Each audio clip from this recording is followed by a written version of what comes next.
welcome to the Skeptic Zone, the podcast from Australia for science and reason.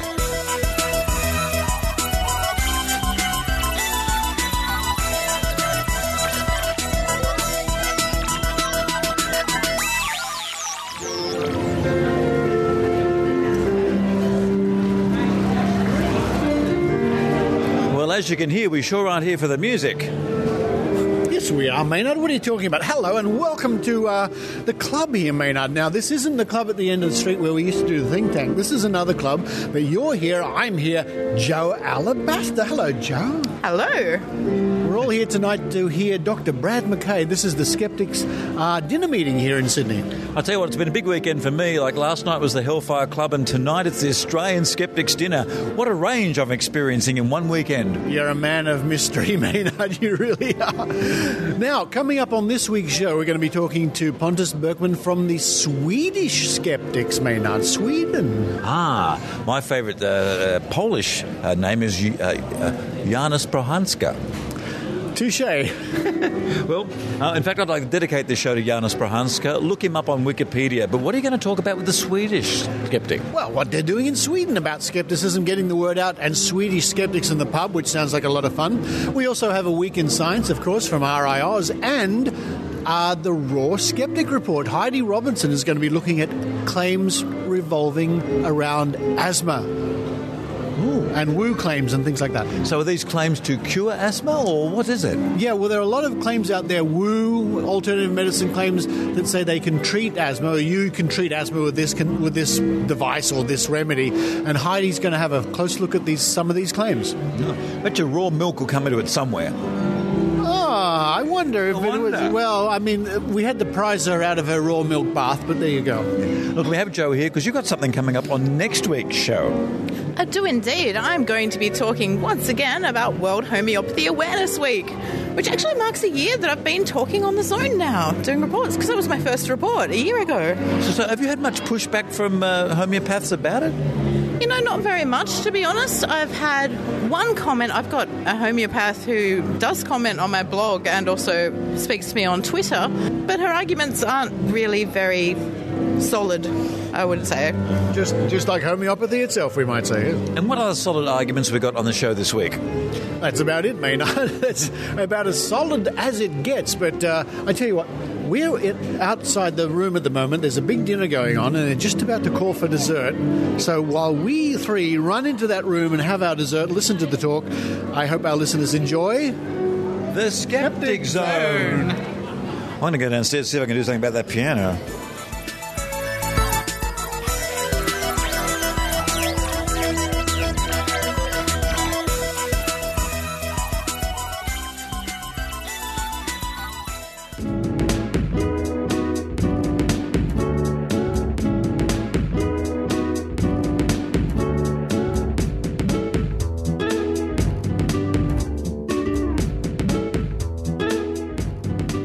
Joining me now all the way from Sweden. Now, we've spoken to people from Norway before. The Norwegian skeptics are very well known to listeners of the Skeptic Zone.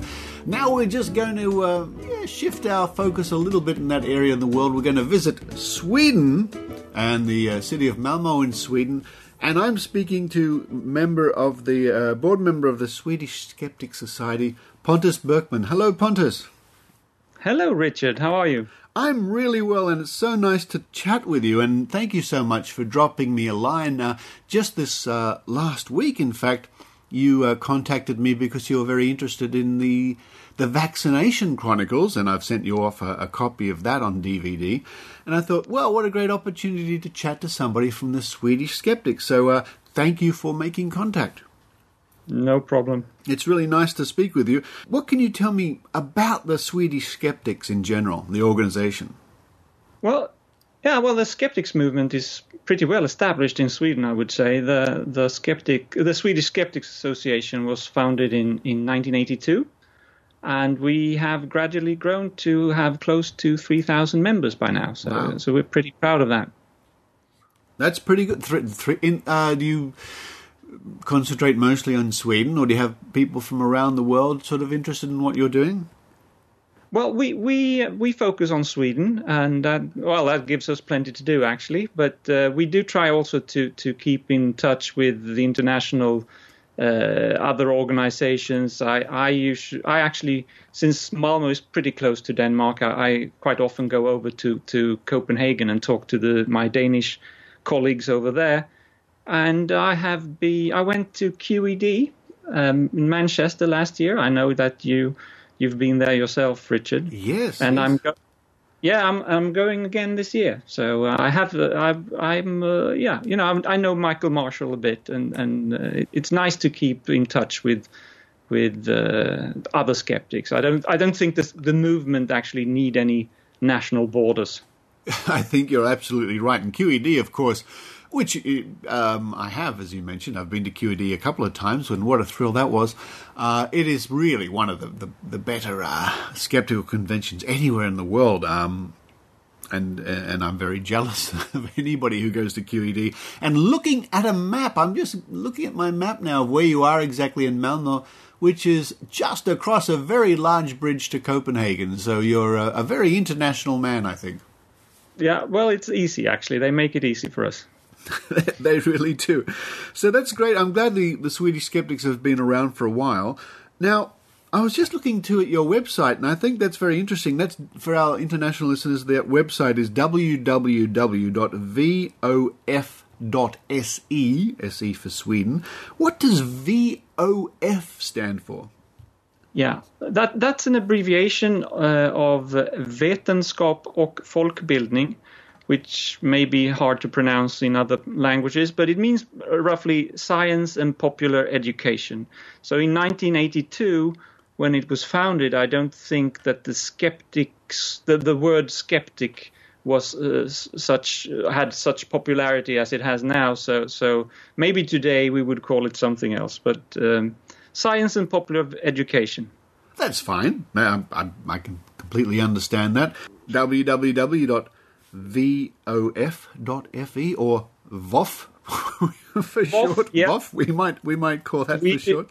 We do sometimes make that joke. Yeah. Oh, I thought I was the first one. And tell me, what are some of the activities that the organisation gets up to in Sweden?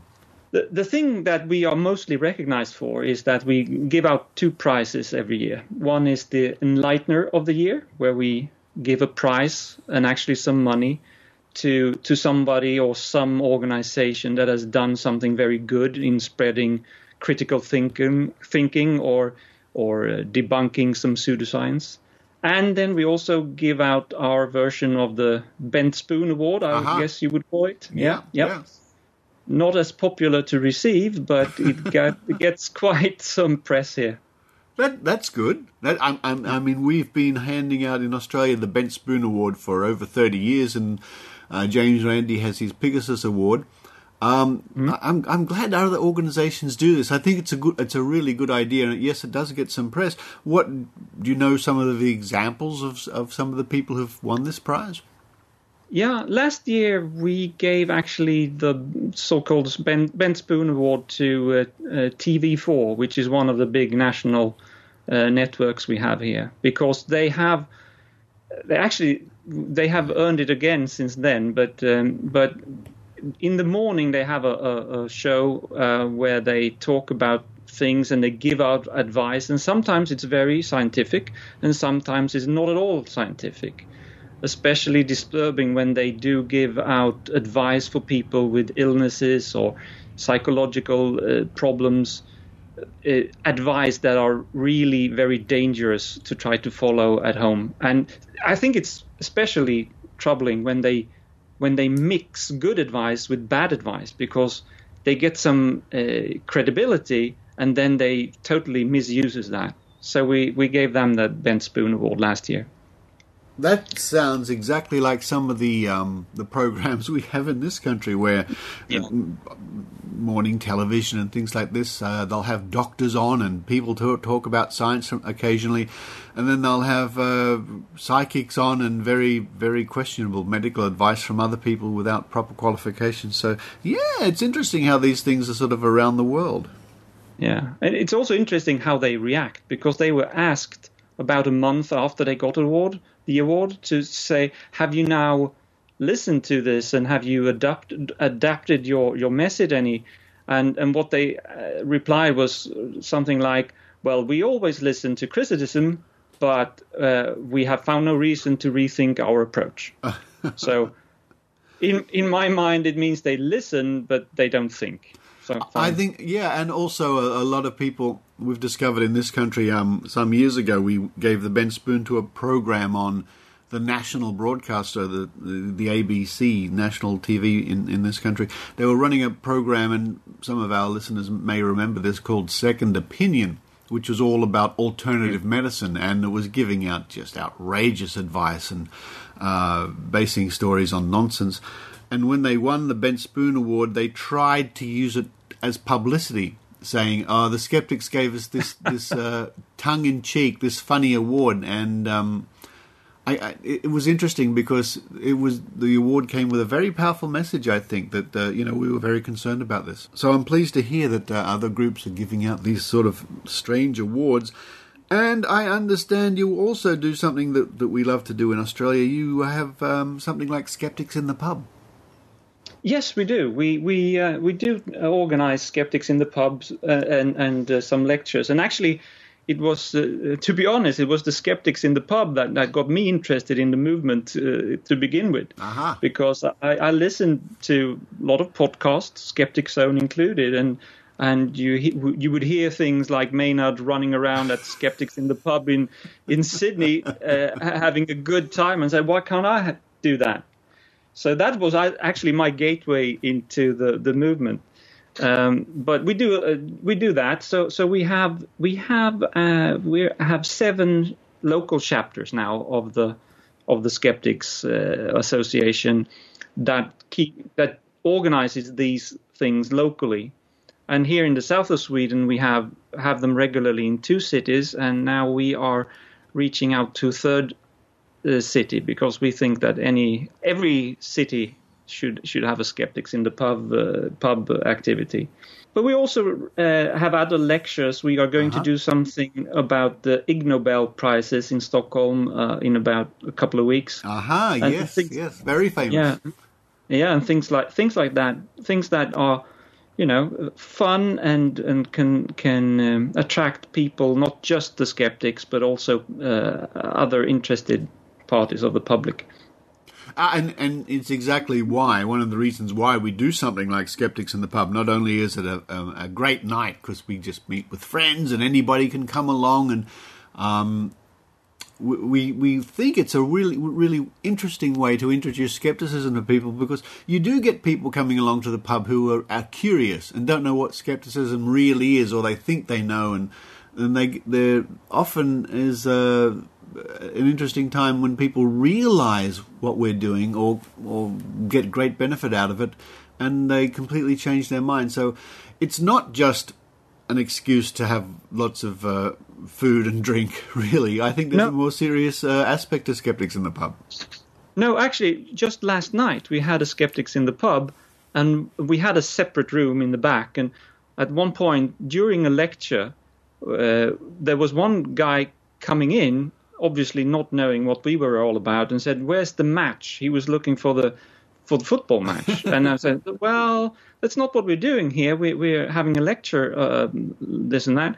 And he said, "Well, okay, then that might do just as well." And he went in and sat at the back, and he paid a lot of attention. And I think maybe we have a new member soon. How often do you have your Skeptics in the Pub in Malmö?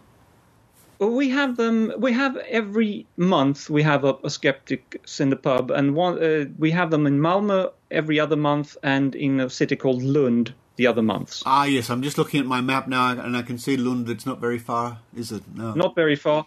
We actually have more members in Lund. It's a university town, so we have a lot of academics in the movement. So we try to alternate. Sounds good to me. Sounds very good to me. Of course, Skeptics in the Pub is international. There are many, I think, just about any night of the week, somewhere in the world, you can find a Skeptics in the Pub, I guess, if you're prepared to travel. Yes, I would be. Me too. I think that's a good idea. And just again, for the sake of our listeners, anywhere in the world, have a look. If in your city or your region, there might be a Skeptics in the pub, and it's really worthwhile going to. Yeah, and if, like me, you want to go, but there's nobody organizing it, you can do it yourself. I reached out on Facebook, and I got in contact with one other person. This is about 4 years ago. And we decided, him and me, we didn't know each other, but we had the similar interest. And we said, we need to get this going in Malmö. And for 6 months, it was just him and me sitting in a pub. But we didn't give up. And we eventually, the word got around. We got, formally affiliated with the Swedish Skeptics. And now we are about, sometimes we're 35 people there. And it's great. It's great fun. That's exactly what you should do. And if I cast my mind back 12 years or 13 years, I'm not sure how many years now, when I was kicking off Skeptics in the pub in Sydney, I guess some nights would have 5 or 6 people in a room. And then it just grew and grew over the years. And I'm pleased to say now in Sydney, at least, we can have so many people in. We can hardly squeeze people into the lecture room. We have... it's very heartening, and every month there are new people. Every month there are new people coming along, which is a really great thing.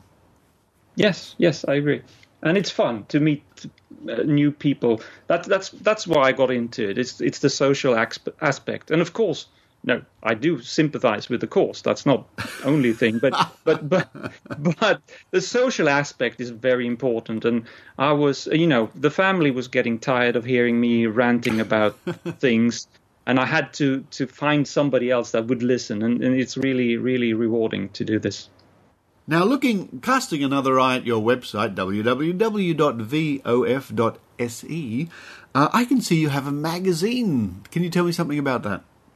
Yeah, we have actually all the way back since 1983, we have published a quarterly magazine where we debate or discuss or publish articles about pseudoscience and also good things like good examples on critical thinking.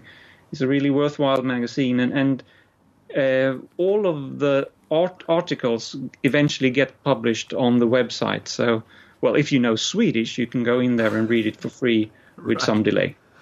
Yeah. Well, if you know Swedish, of course. But great. I'm so pleased to hear that. That's been our philosophy here in Australia for a long time, is once the magazine's been out for a year or something like that, we'll put it online so everybody around the world can enjoy the benefits of the research and the articles and things like that. What's the name of that magazine in Sweden?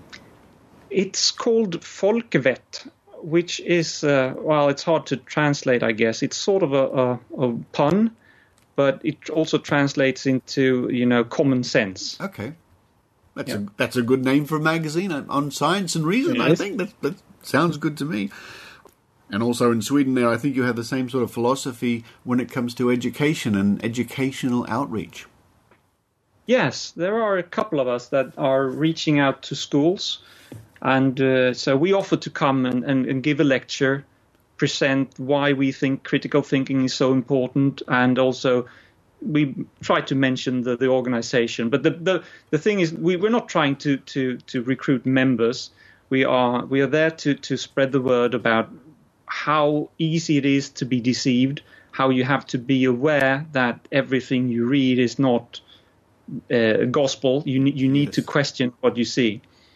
And personally, I've been in the schools. This is directed to, we have a mandatory school system until 9th grade, and then you have three years, which most students go on to. Uh-huh. And that's where I'm focusing on. So they are about 16, 17, 18 years old.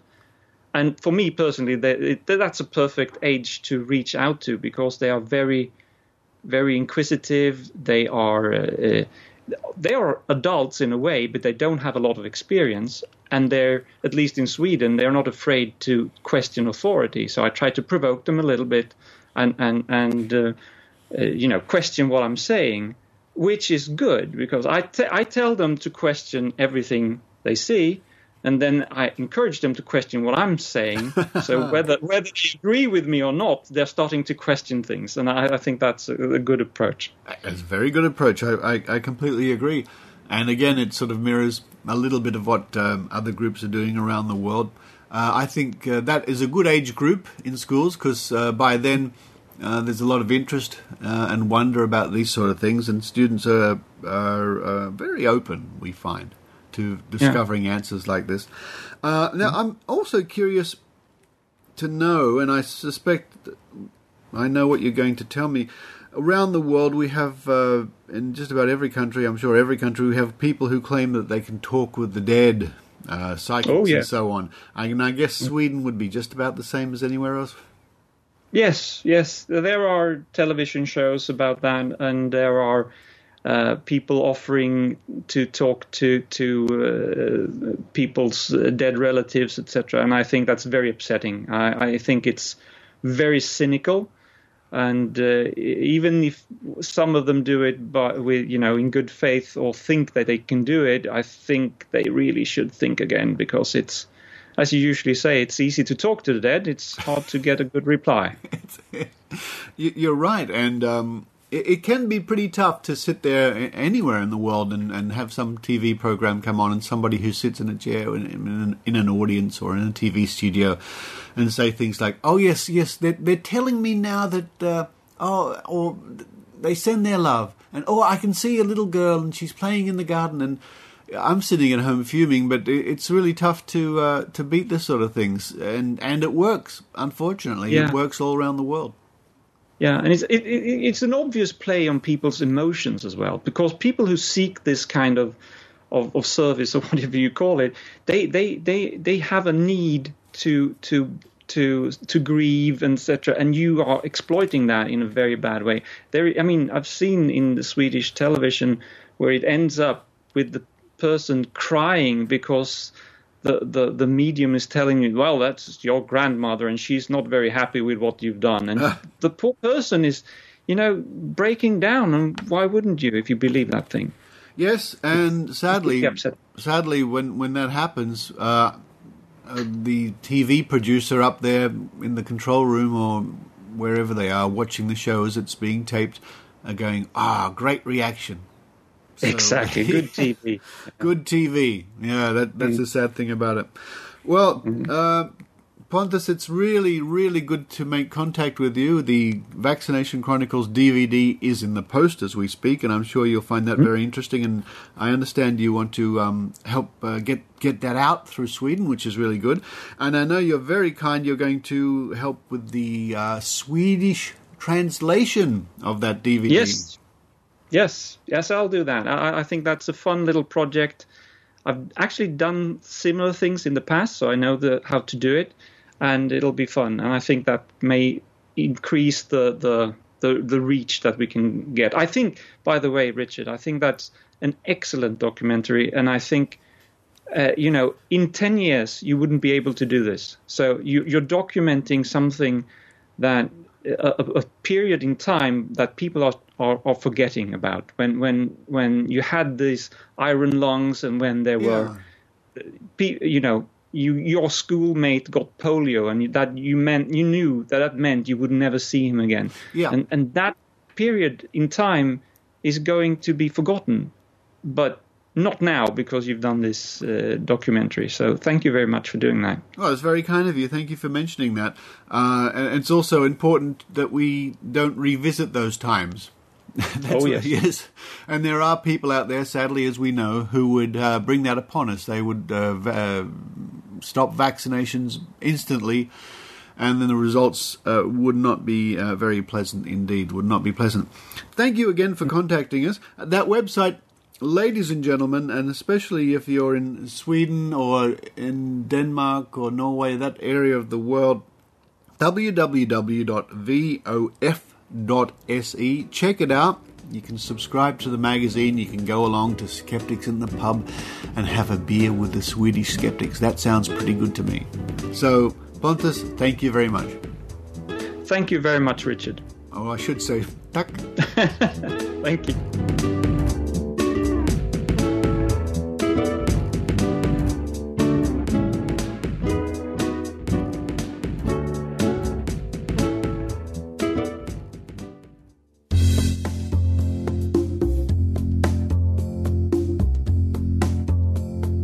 Hej svenska skeptiker! Du vet väl att vetenskap och folkbildning inte bara är trogna anhängare av The Skeptic Zone utan också arrangerar föredrag, pop science quiz och skeptikerträffar runt om i Sverige. Gå in på www.vof.se för att spana in vad våra 7 olika lokalföreningar runt om i landet har på gång. Och om du bor i en stad där det inte finns någon lokalförening, varför inte starta en själv? Jag pratar med dig, Umeå. Hello all skeptics in Sweden. I'm sure you already know that the Swedish Skeptics Association not only is a big fan of the Skeptic Zone, but that we also organize lectures, pop science quiz and skeptics in the pub all over the country. Go to www.vof.se to see what our 7 local chapters are up to. And if you live in a place where there is no local chapter, why not start one yourself? I'm talking to you, Umeå.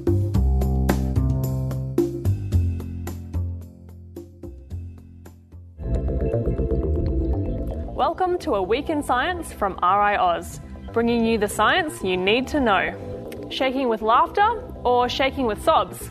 Why do we do either? And are they polar opposites or 2 sides of the same coin? You'll laugh, you'll cry, it'll change your life. It's A Week in Science. Scientists believe laughter developed as a way to express relief at a false alarm, which is also why we laugh when someone trips but doesn't actually hurt themselves. Taken out of context, laughter is pretty strange behaviour. Our facial muscles contract, our air intake becomes irregular, we make repetitive guttural sounds, and our body spasms. But these physiological symptoms all add up to a good effect. Laughing releases the feel-good hormones endorphins and has heaps of health benefits, even being said to boost your immune system. On the other hand, we cry to ask for help. This starts instinctively as babies, but as early as 10 months old, we learn to cry to manipulate and seek attention. We don't just get help from those around us when we cry. Tears flush away adrenocorticotropic hormones, which contribute to stress levels. So, we laugh when we're happy and cry when we're sad. The 2 things are opposite, right? Well, there's a little more to it than that. Both are due to high emotional arousal and ease stressful experiences by counteracting hormones like cortisol and adrenaline. Neither turns on or off cleanly. Crying and laughing have something called strong preservation, which is the tendency to keep going once they've started. And they both have strong social implications as bonding experiences and for communicating emotions. And sometimes something is just hilarious enough that we laugh so hard we cry. And now, 4 fast facts about snickering and snivelling. The study of laughter, yep, it's a real thing, is called gelotology. Our brains can easily spot fake laughter and differentiate it from the genuine response. Reflex tears, like from stubbing a toe or cutting an onion, are made up of about 98% water, whereas emotional tears contain a cocktail of hormones and chemicals. Crocodile tears are real in humans and reptiles. People can fake tears to elicit sympathy, while crocs shed a tear to clean and lubricate their eyes. That's it for this Week in Science. For more information on laughing and crying, go to the RiAus website, riaus.org.au. Follow us on Twitter @RiAus and like us on Facebook. I'm Casey Harrigan and we'll catch you next week.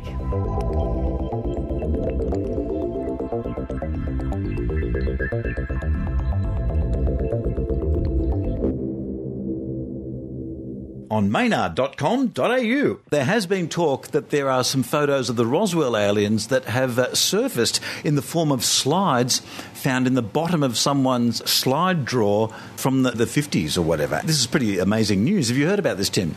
Yes, I have, and it's quite extraordinary. We're all abuzz about this. It seems to lend a lot of credibility to the rumours about Roswell. Well, yeah, particularly as the way it's being announced rather than a press conference. A Mexican ufologist has booked a stadium of 10,000 people and is charging everyone to go see the unveiling there. He will get a big crowd. And it's very hard, as photographers and special effects people will know, to fake a slide. It's very difficult. In fact, I'm thinking of getting Mexican ufologists put on my business card. It's the Mexican bit I like. Hi, everybody. On Maynard.com.au.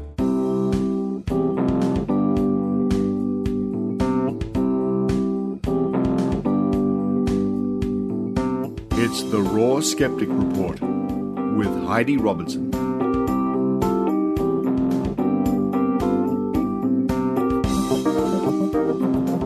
Hi everyone. This week you may hear some rainbow lorikeets and magpies cavorting outside my window, or one of my dogs barking at them. Apologies in advance. I guess it's better than the background noise of traffic, however. So this week my report will focus on asthma, what the recommendations are in treating it, what alternative treatments there are that claim to help it, and if there is any evidence for any of these alternative treatments. Firstly, some facts about asthma. Asthma is a condition in which people have sensitive airways which react to certain triggers, resulting in various symptoms which range from mild to severe and life-threatening. The trachea, or windpipe, branches into the left and right primary bronchi, which lead into the left and right lungs. Branching off from the primary bronchi are the secondary and tertiary bronchi, which are progressively smaller again, before branching into the bronchioles, the smallest airway passages. The bronchioles are where asthma affects people. Bronchioles range in diameter from about 0.5 millimetre to 1 millimetre. The smallest bronchioles join up with little grape-like sacs called alveoli, each sac about the size of a grain of sugar, where gas exchange takes place between the airways and the circulatory system. Now, before you have a go at my pronunciation, I do know that Americans pronounce it alveoli or something. So apologies, American listeners. There are three main factors that cause the bronchioles to become narrowed. Number one, the inside lining of the bronchioles becomes red and inflamed. Number two, extra mucus may be produced which can reduce the diameter of the airways. And three, muscles that surround the bronchioles start to go into spasm, called bronchospasm, which can contribute to overall bronchoconstriction. This can then lead to coughing, shortness of breath, wheezing and chest tightness. 1 in 10 people in Australia have asthma. That's over 2 million people. There are links to both genetics and the environment which contribute to the causes of asthma. People can have different triggers for their asthma. That is, for different people, different things will cause an asthma attack. Some common triggers for asthma include cigarette smoke, and around 40% of children under the age of 14 years with asthma live with smokers and are likely to be exposed to secondhand smoke. Other common triggers are colds and flu, dust mites, mould, pollen, exercise, pets, and even extremes of emotion. There is currently no cure for asthma, but with the right medication or medications, it can be well controlled and people can lead normal, active lives. If not managed properly, asthma has the potential not only to impact negatively on a person's quality of life, it can be life-threatening. At the moment, more than 1 person dies every day in Australia from asthma. For more information about asthma, take a look at asthmaaustralia.org.au. Now, for the legitimate treatments for asthma before I get on to the alternative unproven treatments. Asthma medications are grouped according to their purpose. For example, there are the relievers, which obviously are designed to relieve the asthma attack as it is happening.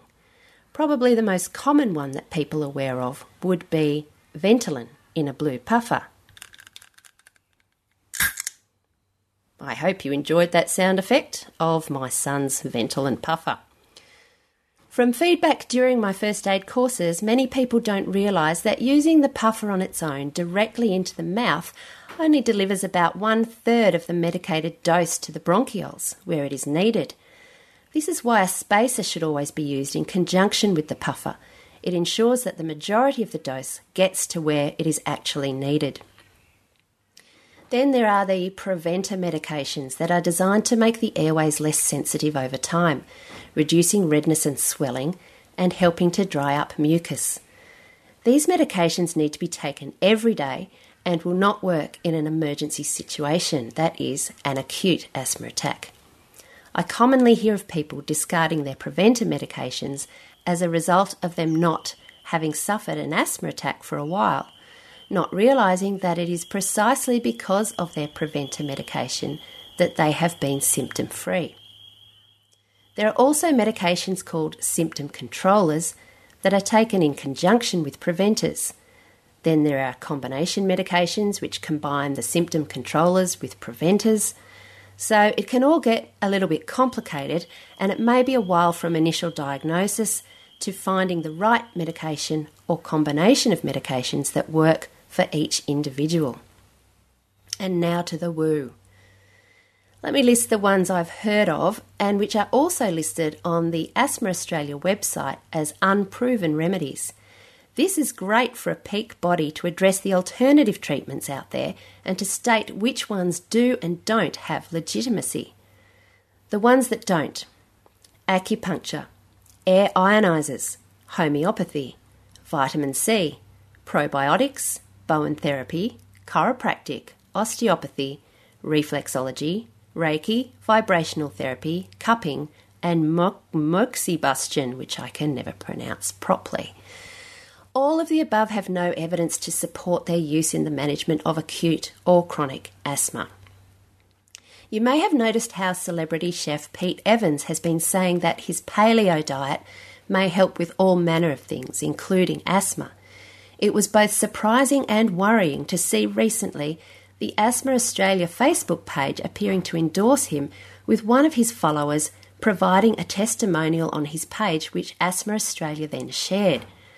When a few people commented that it may not be appropriate to appear to endorse his claims, Asthma Australia posted on Pete Evans' Facebook page that they do not promote any specific diet as beneficial for managing asthma. Their comment, as stated by them, was promptly deleted from his page just minutes after they posted it. The reasons it may not be a good idea for a respected asthma organisation to align themselves with this particular celebrity: firstly, because his claims for paleo helping asthma are unproven. Secondly, there is a risk that people reading testimonials of the paleo diet may stop their prescribed medications in favour of his diet, thus putting them at a very real risk of illness. And thirdly, Pete Evans has insinuated he is dubious about vaccination, and asthmatics are recommended to have a yearly influenza vaccine as they are in a higher risk category for complications for influenza. In fact, asthma is the most common underlying medical condition of those who are hospitalised with the flu. A common myth is that ingesting milk will increase mucus production and should therefore be avoided for people with asthma and other respiratory conditions. This is false, unless the person specifically has a dairy intolerance or allergy, which can cause respiratory tract symptoms. So, are there any alternative therapies for asthma that do work? Firstly, breathing exercises. In people who suffer from mild asthma, some research suggests that certain breathing exercises may have a beneficial effect on long-term management of asthma, and perhaps in the case of acute asthma episodes. Results vary depending on the type of breathing exercises used and the severity of the person's asthma. Breathing exercises are not recommended as a substitute for using reliever medication when required. A GP or specialist should be consulted about which specific breathing exercises may help. The Asthma Foundation states that there is some evidence that various herbs can improve asthma symptoms, but that the benefits of using herbal medicine are, quote, much less than those you can gain from the lowest dose of an inhaled corticosteroid preventer medication. The main problems with herbal medicines are a lack of standardisation of the contents and dose and the risk of side effects, end quote. Checking with a doctor prior to taking any herbs is very important. Some are contraindicated for use, for example, during pregnancy, and some may interfere with other medications that the patient is on. Massage. There is some evidence that it may reduce the need of reliever use in children. Keeping in mind that massage aids in relaxation and that one trigger for asthma is stress, This is unsurprising. It is, however, important to ensure that whatever oils the massage therapist is using will not in themselves be a trigger for the asthma. Magnesium supplementation has had some positive effects on asthma symptoms, again, only advisable after consultation with the treating physician. Folic acid. Recent research has shown that taking high-dose folic acid supplements throughout the entire duration of pregnancy increased the risk of having a child with asthma by about 30%.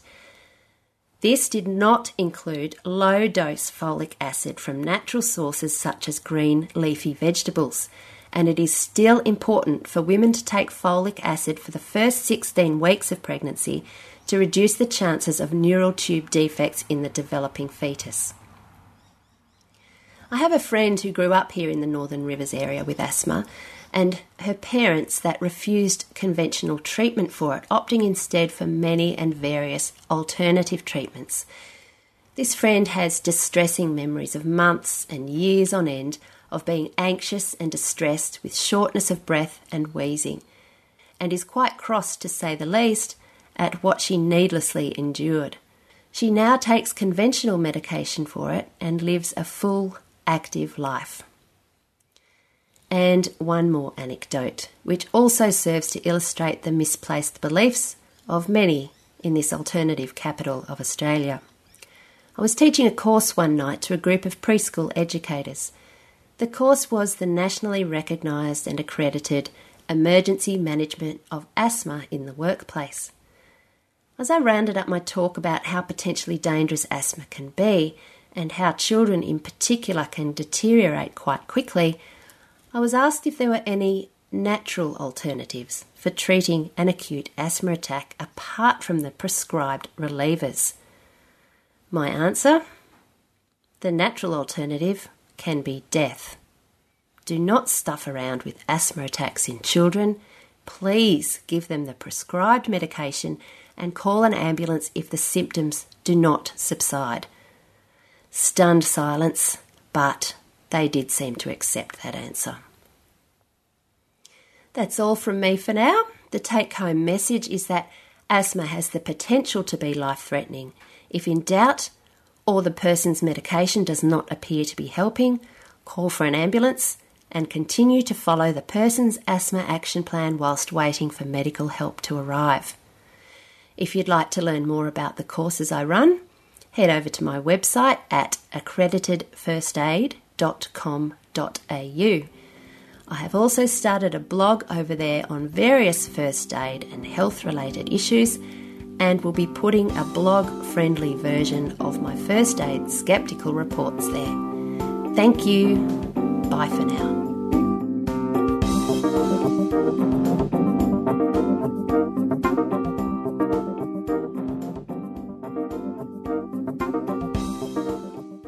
This is Yaron and Liora from Safek Savir, the skeptical podcast for Hebrew speakers.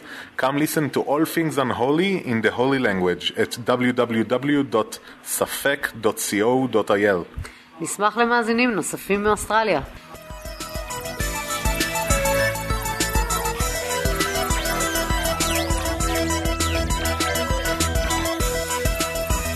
Well, thank you for listening to the Skeptic Zone, and thank you, Maynard, and thank you, Joe Alabaster, for being here tonight for the Skeptics dinner meeting. What a great talk it was. Dr. Brad, what a guy. Look, this was the embarrassing bodies talk he did at Skeptics at the pub a few months ago, but this was the unexpurgated special adult version, and let me tell you, some of those cupping photos are pretty raunchy, aren't they?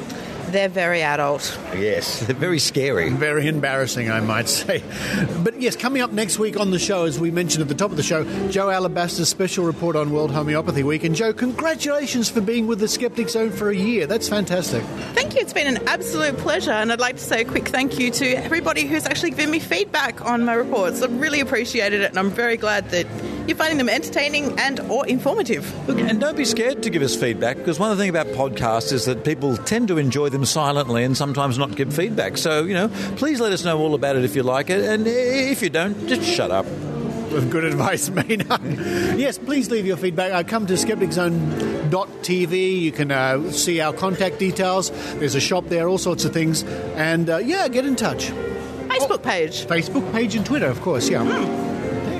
All right, well, for this week anyway, this is Joe Alabaster. Thank you, Joe. Thank you, Richard. Maynard. Thank you, Maynard. I want to go back in there and see if I can get some thirds. And Richard Saunders signing off from Sydney, Australia. And I am talking about food.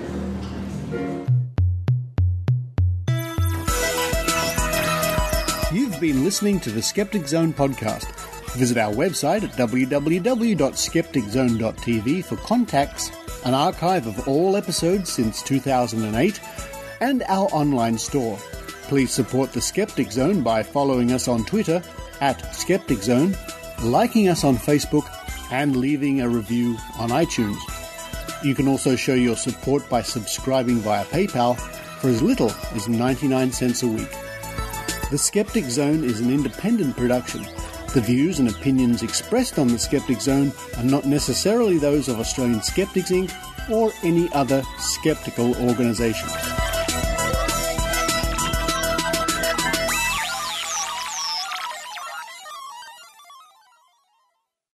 Results vary depending on the type of breathing exercises used and the severity of the person's asthma. Results vary depending on the type of breathing exercises used. Oh, hang on. That's you, Richard, messaging me. Okay, turned off.